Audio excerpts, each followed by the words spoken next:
Well, today I wanted to talk to you about streaming your wedding. Streaming your wedding never used to be a thing, and then COVID came and every wedding was being streamed. Now, it's settled into live stream being a really helpful tool for anyone whose hearts go out to guests who just were unable to be there for distance, or maybe they're unwell in hospital. It's just a great way to be able to reach out and bring some of the power of your day to people who couldn't be there.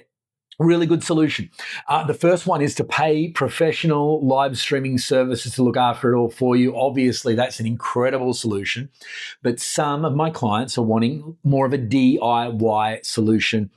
If that's the case, I hope these 3 tips will really help you. First tip is scheduling. We want to start the live stream around about half an hour before the ceremony. You do not want to schedule it at the same time that your ceremony starts. What that does is it creates a real bottleneck of stress, so that right in that wonderful moment when all of your wedding planning comes together and your ceremony's about to get underway, we're stressing about some kind of tech connection issue, making sure that everyone's there and online. It's just not the right time to do it. Brings so much extra stress into a moment that should be extra special. We want to do it half an hour before. What that does is it allows us to just work on making sure the tech's working without any of the stress, without any of the angst. It allows you both to maybe be able to have a little hello with them before we're setting it up and getting in the right spot, which is so powerful for them connecting with you. So they can log on, get a glass of champagne, sometimes they even get dressed up if they're able, but it just allows them to be there without any of the stress. And it helps a bit of the build up too. When you go to a wedding, a lot of what makes it feel special is arriving and taking in the wonder of the day.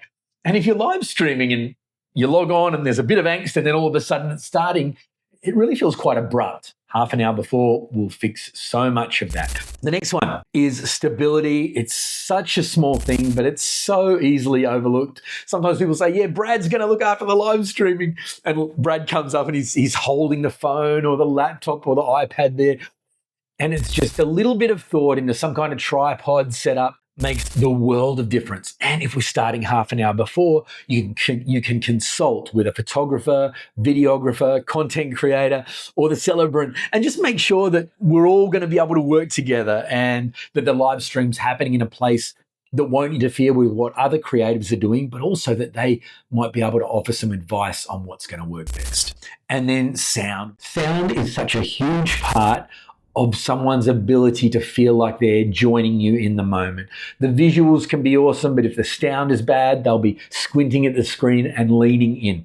So you want to do a sound check with your celebrant, maybe with the videographer as well if there is one. Just making sure anyone who's involved with the sound knows that you're live streaming, and then we can make sure that the people on the other end are hearing that nice, loud and clear so they can sit back and enjoy. I hope those 3 tips really help with your live streaming. We want to make sure that we're scheduling half an hour or so before, up to you, but I'd recommend half an hour. We want to make sure it's nice and stable. We want to make sure that they're hearing it loud and clear as well. Hope those tips help with your live streaming and that you have an incredible wedding and an even better marriage. God bless. Can you guys hear me okay?